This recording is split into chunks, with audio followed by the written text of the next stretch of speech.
రవి నమస్తే.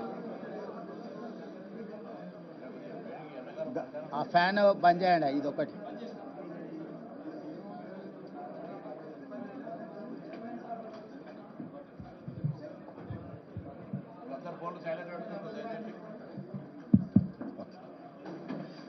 ఓకేనా మిత్రమా?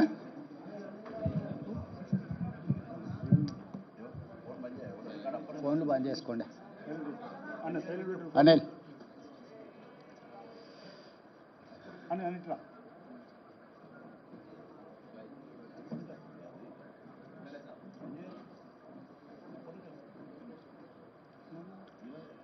ఫస్ట్ హిందీలో మాట్లాడి తర్వాత తెలుగులో మాట్లాడతా. ఇది కొంచెం ఇష్యూ, నేషనల్ ఇష్యూ ఉన్నది కదా. చారి గారు మీరు అనుమతి ఇచ్చినట్టే కదా? శుభాకాంక్షలు.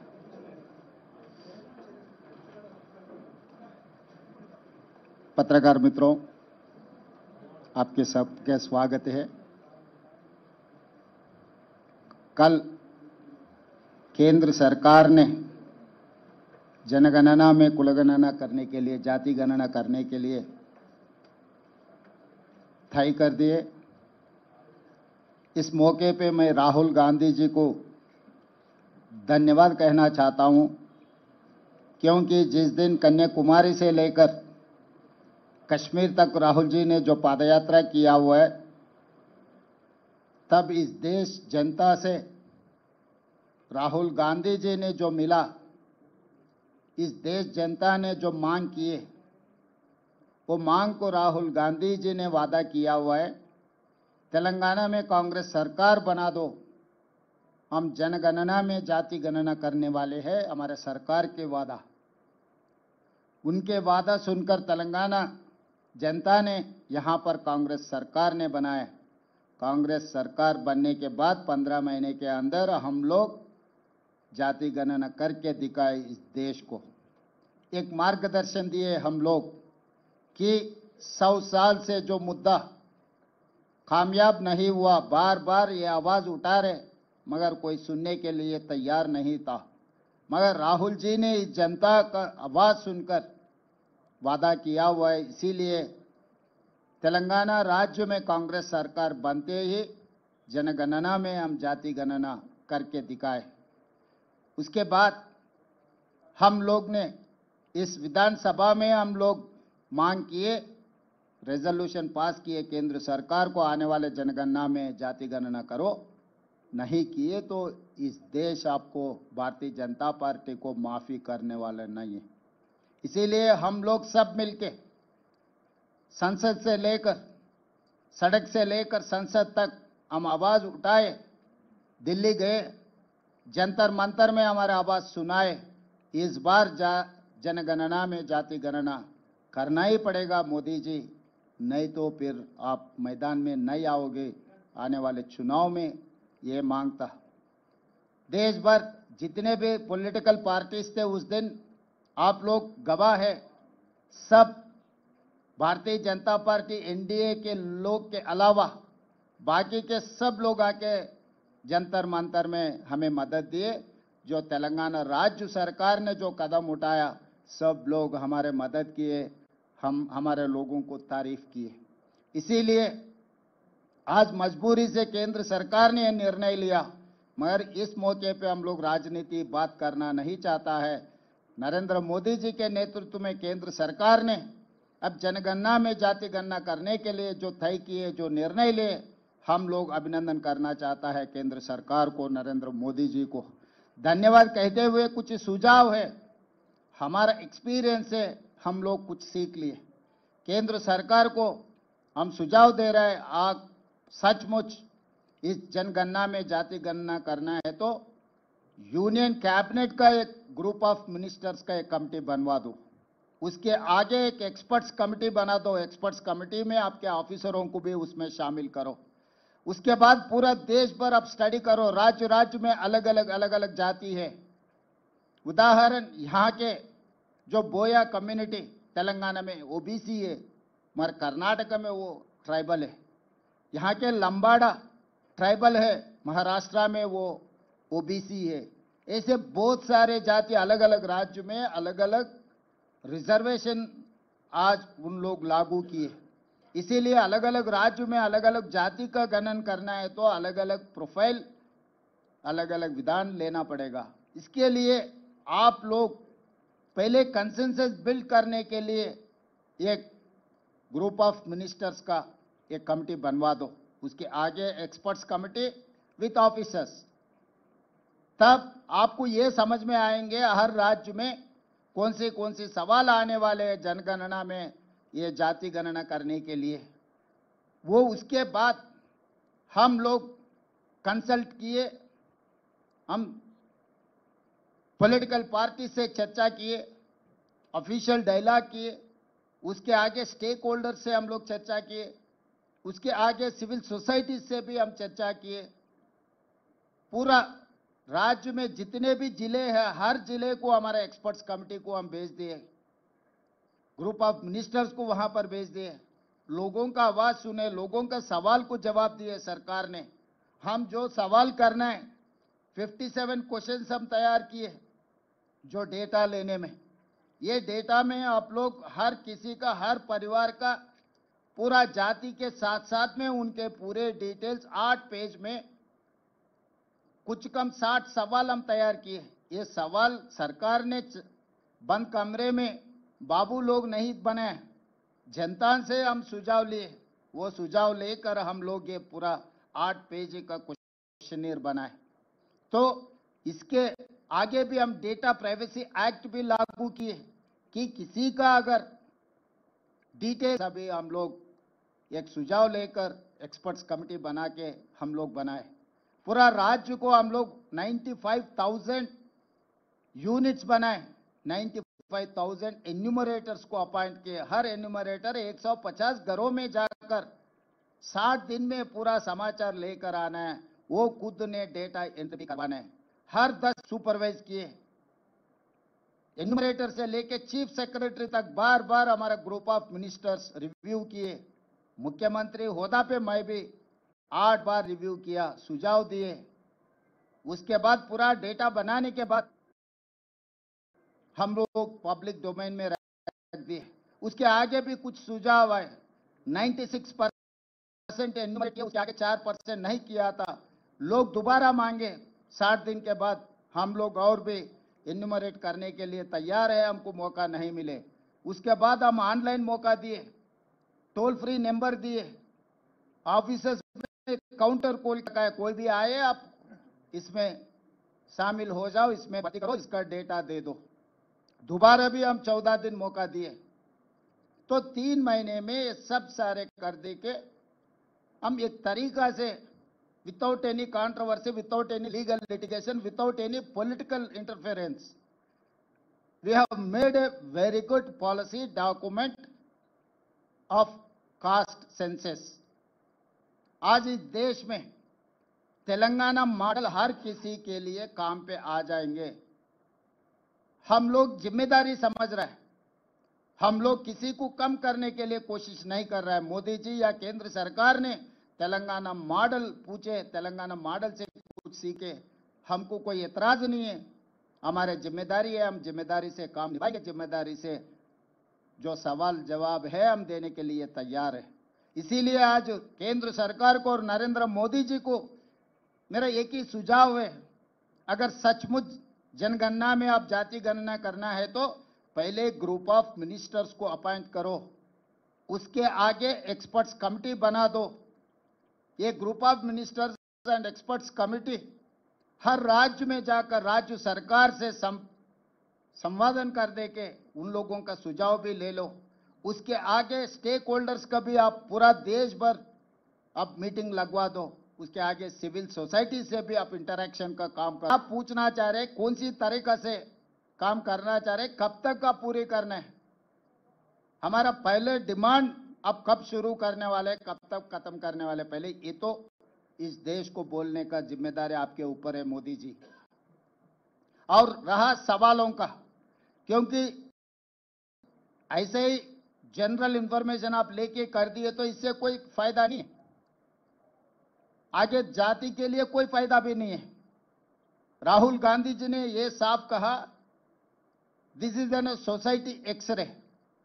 एक आदमी का अगर दवाखाना को गए तो एक्सरे किए तो जितने भी उनके प्रॉब्लम्स आइडेंटिफाई हो सकता है, समाज में जितना भी प्रॉब्लम्स है ये जनगणना में जाति गणना करने की वजह से एक्सरे मिलेगा। एक्सरे मिले तो आप इसका ट्रीटमेंट इलाज कर सकता है। इसीलिए केंद्र सरकार को हम ये गिनती करना चाहता है कि आप हमारे एक्सपीरियंस से आप कुछ सीखने के लिए कोशिश करो। एक एक्सपर्ट कमेटी को आप यहां भेज दो। हमारे पूरा सरकार के सिस्टम पूरा खड़ा होकर केंद्र सरकार को मदद करने के लिए हम राजी है, क्योंकि इस देश में जो 90% एससी एसटी बीसी माइनॉरिटीज है, उनके वेलफेयर के लिए, उनके डेवलपमेंट के लिए राज्य सरकार और केंद्र सरकार मिलजुल के काम करने का वक्त आए। आज वो सवाल पूछ रहा है, सवाल कर रहा है राज्य और केंद्र सरकारों को। इन लोगों को भरोसा देने का जिम्मेदारी प्रधानमंत्री होते हुए आपके ऊपर, तेलंगाना मुख्यमंत्री मेरा ऊपर बहुत बड़ा जिम्मेदारी है। ये जिम्मेदारी निभाने के लिए हम तैयार है, हम राजी है। यहाँ पर कोई राजनीति करने का इरादा हम लोगों को नहीं है। हम लोग केंद्र सरकार को मदद करने के लिए, साथ मिलकर काम करने के लिए हम तैयार हैं। जब तक आप ये पूरा जनगणना में जाति गणना करने के लिए तारीख तय करो, उसके आगे टर्म्स ऑफ रेफरेंस तय करो, उसके आगे प्रोसेस पूरा तैयार करो, उसके बाद ये पूरा मिलने के बाद ये डेटा लेकर क्या करना है, वो एक बड़ा सवाल अपने सामने खड़ा है। इसीलिए हम लोग एक्सपर्ट्स को, जस्टिस सुदर्शन रेड्डी, कंचे अय्यलैया, प्रोफेसर शांता सिन्हा से एक कमेटी डाले, ये पूरा डेटा देके हम लोग क्या मदद कर सकता है, इन लोगों को हर जाति के लिए हम क्या कर सकता है। All these are experts in the society, they have rich experience. उनके एक्सपीरियंस से हम सुझाव लेके सरकार आगे बजट में, एम्प्लॉयमेंट में, एजुकेशन में, हर जगह में उन लोगों का हक देने के लिए हम लोग कोशिश कर रहा है। इसीलिए आज केंद्र सरकार को धन्यवाद कहते हुए आगे जो रास्ता खोलना है, आगे जो सवाल अपने सामने खड़ा होने का मौका है, ये सवालों को जवाब हमारा एक्सपीरियंस से आप ले लो। हम लोग केंद्र सरकार के साथ मिलकर काम करने के लिए हम तैयार हैं। మీడియా మిత్రులారా, మీకందరికీ తెలుసు, 100 సంవత్సరాల నుంచి ఈ దేశంలో 1931 బ్రిటిషర్స్ ఈ దేశాన్ని పాలిస్తున్న సందర్భంలో ఈ దేశ జనాభాలో ఉన్న వాళ్ళ కులాల వారీగా వివరాలు సేకరించడం జరిగింది. దాదాపుగా 100 సంవత్సరాల నుంచి ఇప్పటి వరకు మళ్ళీ ఈ పూర్తి స్థాయిలో సమాచార సేకరణ జరగలేదు. 2010లో మన్మోహన్ సింగ్ గారు, శ్రీమతి సోనియా గాంధీ గారు యూపీఏ చైర్పర్సన్గా ఉన్నప్పుడు ఒక ప్రయత్నం చేసిండ్రు, సమాచార సేకరణ చేసిండ్రు. కానీ ఆ వివరాలు పూర్తిగా ప్రజలకు అందుబాటులోకి రాలేదు, ప్రభుత్వం ఆమోదించలేదు. నరేంద్ర మోడీ గారు ప్రధానమంత్రిగా బాధ్యత చేపట్టిన తర్వాత ఆ నివేదికను కాలగర్భంలో కలిపేసిండ్రు. ఈ 11 సంవత్సరాలు వారు ఎలాంటి ప్రయత్నం చేయలేదు. కానీ శ్రీ రాహుల్ గాంధీ గారు కన్యాకుమారి నుంచి కశ్మీర్ వరకు 150 రోజులు 4000 కిలోమీటర్లు మండు టెండల్లో, మంచు కొండల్లో పాదయాత్ర చేస్తూ ఈ దేశ ప్రజలందరినీ కలిసినప్పుడు, దేశ ప్రజల యొక్క ఆలోచన, దేశ ప్రజల యొక్క గుండె చప్పుడు విన్న రాహుల్ గాంధీ గారు స్పష్టమైన హామీ ఇచ్చిండు ఈ దేశ ప్రజలకు. ఏ రాష్ట్రంలో మా ప్రభుత్వం ఏర్పడుతుందో ఆ రాష్ట్రంలో మేము జనగణనలో కులగణనను ఏర్పాటు చేస్తాము, వివరాలు సేకరిస్తాము. అదేవిధంగా కేంద్రంలో కూడా మా ప్రభుత్వం ఏర్పడిన ఎంబడే జనగణనలో కులగణనను కలిపి సమాచారాన్ని సేకరించి ఇది ఒక ఈ సమాజానికి సంబంధించిన ఎక్స్రే, ఈ ఎక్స్రే ద్వారా వాళ్ళు ఎంతమంది ఉన్నారో అంత వాళ్లకు నిధుల విషయంలో, నియామకాల విషయంలో న్యాయం చేస్తామని రాహుల్ గాంధీ గారు హామీ ఇచ్చారు. ఈరోజు రాహుల్ గాంధీ గారు హామీ మేరకు తెలంగాణ ప్రజలు కాంగ్రెస్కు ప్రభుత్వాన్ని అందించడం జరిగింది. రాహుల్ గాంధీ గారు సూచనలు తీసుకుంటూ తెలంగాణ రాష్ట్రంలో కులగణనను విజయవంతంగా, ఎలాంటి వివాదాలు లేకుండా, ఎలాంటి తప్పులు లేకుండా ప్రతిపక్షాలను, అదేవిధంగా అందులో భాగస్వాములను, అదేవిధంగా ప్రజా హక్కుల సంఘాలను అందరిని కూడా వాళ్ళ అభిప్రాయాలను సేకరించి ప్రశ్నాపత్రాన్ని తయారు చేసి చట్ట పరిధిలో రాజ్యాంగబద్ధంగా ఈ వివరాలన్నిటిని కూడా సేకరించి ఈరోజు దేశానికే ఆదర్శంగా నిలబడ్డం. రాహుల్ గాంధీ గారికి ఈరోజు తెలంగాణ ప్రజల తరఫున నేను ధన్యవాదాలు తెలియజేయదలుచుకున్న, బలహీన వర్గాల తరఫున నేను ధన్యవాదాలు తెలియజేయదలుచుకున్న. ఈరోజు పెద్దలు కేశవరావు గారు, హనుమంతరావు గారు, మధుయాస్కి గారు, పొన్నం ప్రభాకర్ గారు, అంజన్ కుమార్ యాదవ్ గారు, చాలామంది మిత్రులు, షబ్బీర్ అలీ గారు, చాలామంది శాసనసభ్యులు, వీళ్ళందరూ కూడా నన్ను అభినందించడానికి వచ్చిండు. ఈ అభినందనలు నాకు కాదు, రాహుల్ గాంధీ గారికి చెందాలి. వారి ఆలోచనను, వారి సూచనలను తీసుకొని తెలంగాణ రాష్ట్ర ప్రభుత్వం ఈ కులగణను చేపట్టడం జరిగింది. స్పష్టంగా, పారదర్శకంగా, అత్యంత భద్రంగా ఈ వ్యవహారాన్ని మొత్తం ప్రభుత్వం ఒక ప్రతిష్టాత్మకంగా తీసుకొని అమలు చేయడం జరిగింది. ఇందులో మంత్రివర్గ ఉపసంఘం group of ministers Uttam Kumar Reddy garu, Bhatti Vikramarka గారు, సీతక్క గారు, అదేవిధంగా శ్రీధర్ బాబు గారు, పొన్నం ప్రభాకర్ గారు అందరూ కూడా ఇందులో అధికారులతోని చీఫ్ సెక్రటరీ నుంచి ఎన్యూమరేటర్ల వరకు దాదాపుగా 1,50,000 మంది భాగస్వాములు అయ్యి దాదాపుగా 90 రోజులు నిరంతరం పనిచేసి ఈ విజయవంతంగా ఈ నివేదికను తయారు చేయడం జరిగింది. ఆ తర్వాత అసెంబ్లీలో తీర్మానం చేసినాం, 2 తీర్మానాలు చేసినాం. ఒకటి, జనగణనలో కులగణన కేంద్ర ప్రభుత్వం తక్షణమే చేపట్టాలి. అదేవిధంగా బీసీ రిజర్వేషన్లను 50% పరిధిలో నియంత్రించడం కాదు, ఈ 50% పరిధిని దాటి రిజర్వేషన్లు పెంచాలి. అందులో 42% బీసీలకు రిజర్వేషన్లు ఇవ్వాలి అని మేము శాసనసభలో తీర్మానం చేసి కేంద్ర ప్రభుత్వానికి పంపించినాం. కుల సంఘాల మద్దతు జంతర్ మంతర్లో కేంద్ర ప్రభుత్వం మీద పార్లమెంట్ జరిగేటప్పుడు ఒత్తిడి తీసుకురావడానికి రోజంతా ధర్నా చేసినాం. జాతీయ స్థాయిలో ఉన్న రాజకీయ పార్టీలు, దాదాపుగా 16 పార్టీలకు సంబంధించిన ప్రతినిధులు ఆ నిరసన కార్యక్రమంలో పాల్గొని సంపూర్ణంగా మాకు మద్దతు ఇవ్వడం జరిగింది. ఈరోజు ఈ ఒత్తిడి మేరకు కేంద్ర ప్రభుత్వం నరేంద్ర మోడీ గారు నిన్న జనగణనలో కులగణనను చేర్చుతామని నిర్ణయించారు. ఈ నిర్ణయాన్ని స్వాగతిస్తున్నాము. ఇక్కడ రాజకీయాలకు తావు లేకుండా కేంద్ర ప్రభుత్వాన్ని అభినందిస్తున్నాము.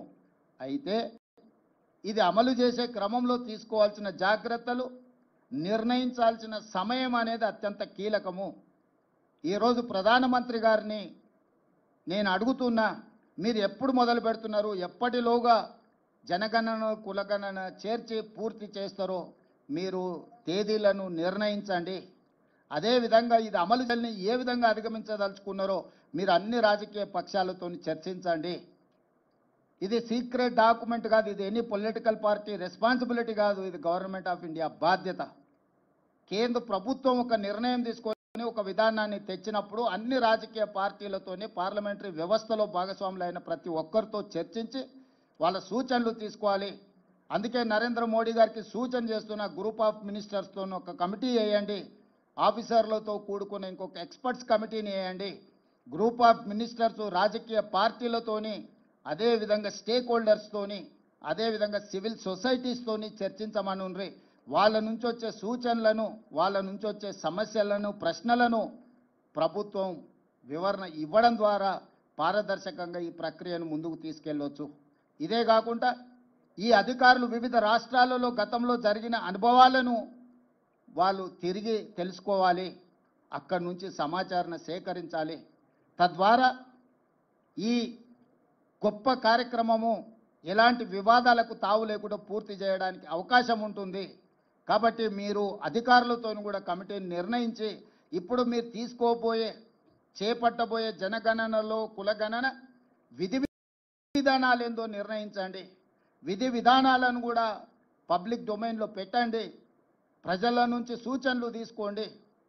మేము సమాచార సేకరణ చేసినప్పుడు 57 ప్రశ్నలను ప్రజల నుంచి అడిగి ప్రశ్నాపత్రాలను తయారు చేసి ఆ ప్రశ్నాపత్రాలను కూడా మేము ప్రజల ముందు పెట్టినాం. మేము ఏమేమి సమాచారాన్ని సేకరించబోతున్నాం, ఈ సమాచారాన్ని మీ దగ్గరకు వచ్చినప్పుడు మీరు అందరికి ఇవ్వండి అని చెప్పి ఇట్లా 8 పేజీల 57 ప్రశ్నాపత్రాలు తయారు చేసి ఈ ప్రశ్నలకు సంబంధించిన సమాచారాన్ని సేకరించిన సమాచారాన్ని చాలా గోప్యంగా భద్రపరిచినము. వ్యక్తులు, కుటుంబాలకు సంబంధించిన సమాచారాన్ని ప్రజలకు ఇవ్వలేదు. వాళ్ళ సామాజిక వర్గాల యొక్క నిష్పత్తిని మాత్రమే ప్రజలకు వివరించినాం.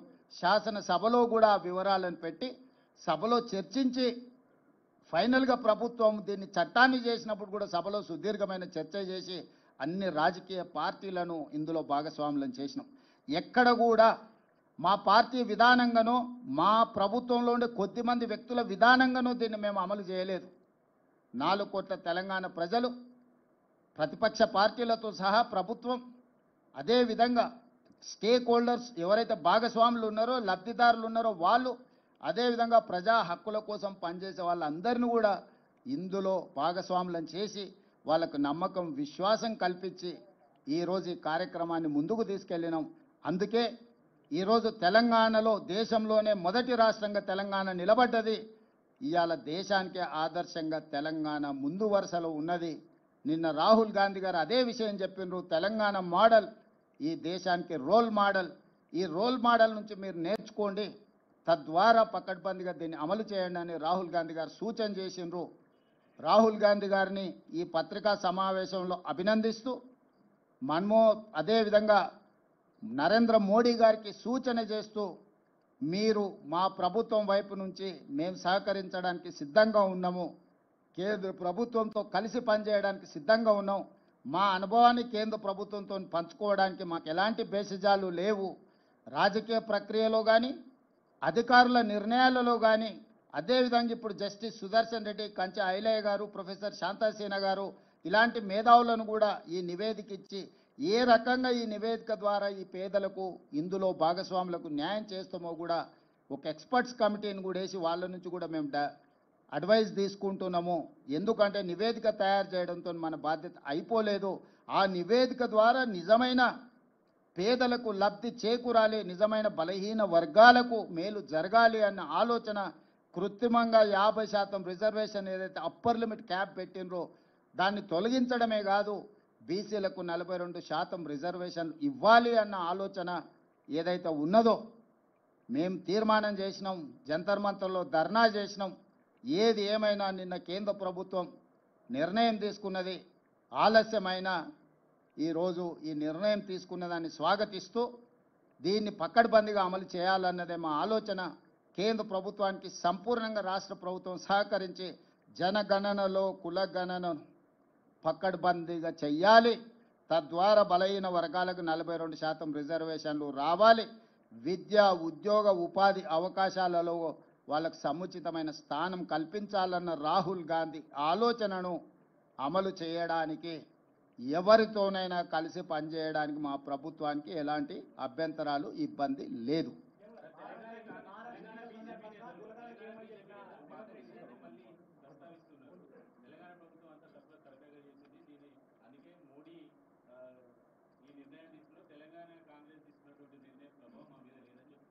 నేను వాళ్ళ మీద ప్రభావం ఉందా లేదా, రాజకీయపరమైన ఆరోపణలు ప్రత్యారోపణలు ఈ సందర్భంగా చేయదలుచుకోలేదు. లక్ష్యం మాకు స్పష్టంగా ఉంది. ప్రజలకు మా పట్ల విశ్వాసం ఉన్నది. దేశంలోనే మా ప్రభుత్వం చేసి చూపించింది. ఇలాంటి విమర్శలు చేసే నాయకులను నేను ఒకటే ప్రశ్న అడుగుతున్నా. 11 సంవత్సరాల నుంచి నరేంద్ర మోడీ గారు ఈ దేశ ప్రధానమంత్రిగా ఉన్నాడు. 16-17 రాష్ట్రాలలో మీ ప్రభుత్వమే ఉన్నది. గుజరాత్లో 25 సంవత్సరాల నుంచి మీ ప్రభుత్వం ఉన్నది. మీరు అధికారంలో ఉన్న రాష్ట్రాలలో చేసి మీరు ఆదర్శంగా నిలబడి ఉంటే ఈరోజు తెలంగాణ మోడల్ని మీరు అనుకరించండి అని చెప్పే అవకాశమా మాకు రాకపోతుండే కదా. రాజకీయంగా లబ్ధి పొందాలన్న ఆతృతగా అనిపిస్తుంది వాళ్ళ మాటలలో తప్ప పకడ్బందీగా కులగణన చేయాలి, జనగణనలో కలపాలన్న ఆలోచనే చేయలేదు. చేయాల్సిన జనగణన కూడా 2021లో చేయకుండా వాయిదా వేసిండ్రు. ఇవాళ అది కూడా చెయ్యాల్సిందే అని చెప్పి మేము ఒత్తిడి తీసుకురావడంతో ఈరోజు వాళ్ళు ముందుకు వచ్చిండ్రు. ఏది ఏమైనా స్థానిక బీజేపీ నాయకులకు కొంత అసూయ, అసంతృప్తి, మోడీ గారు రేవంత్ రెడ్డి గారి విధానాలను అనుకరిస్తున్నాడు అని కక్కలేక మింగలేక దుఃఖంతో ఉన్నారు. ఇంకా వాళ్ళని ఎందుకు చారి ఇబ్బంది పెడతావు?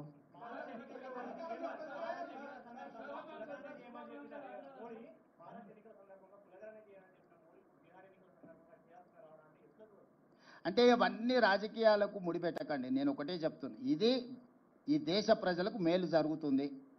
ఏ ఒత్తిడితోనైనా నిర్ణయం తీసుకొని, ఏ అవసరంతోనైనా నిర్ణయం తీసుకోండి. అంతిమంగా ఈ బలహీన వర్గాలకు న్యాయం జరగాలి. ఇప్పుడు రాజకీయపరమైన వివాదాలను, ఆరోపణలు చేయడం మొదలు పెడితే ఆ వర్గాలకు నష్టం జరుగుద్ది. మేము ఆరోపణలు చేయదలుచుకోలే. నేను ఈ సందర్భంగా ఏ ఒత్తిడితోనైనా, ఏ అవసరం కోసమైనా చేయడం ద్వారా నిజమైన లబ్ధి బలహీన వర్గాలకు చేరాలి. అదే మా లక్ష్యం, రాహుల్ గాంధీ గారి లక్ష్యం, మా లక్ష్యం, ఈ వేదిక మీద ఉన్న ప్రతి ఒక్కరి ఉద్దేశం అదే. కాబట్టి మేము దీన్ని ఏ ఎన్నికలకు, ఏ రాజకీయ వివాదాలకు మేము ముడిపెట్టదలుచుకోలేదు.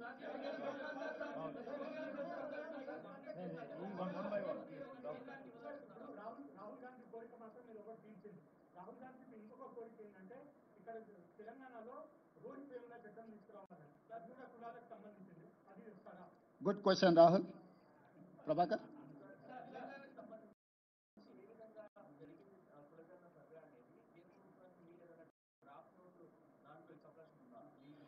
మేము ఆల్రెడీ ఆ నివేదిక పంపించినాము.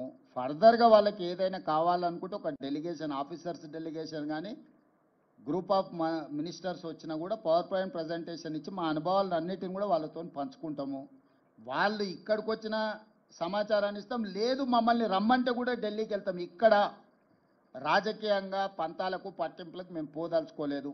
ఈ ప్రక్రియ పకడ్బందీగా చేసి సరైన సమయంలో మనం చేస్తే ఈ వీళ్ళందరికీ మేలు జరుగుతుంది. వీళ్ళ కోసం ఒక మెట్టు దిగడానికి కూడా, బలైన వర్గాల కోసం ఒక మెట్టు దిగడానికి కూడా మా ప్రభుత్వానికి ఎలాంటి భేషజాలు లేవు.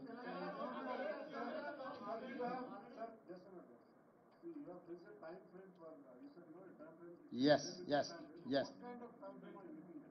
Sir, actually 1 year is the time frame.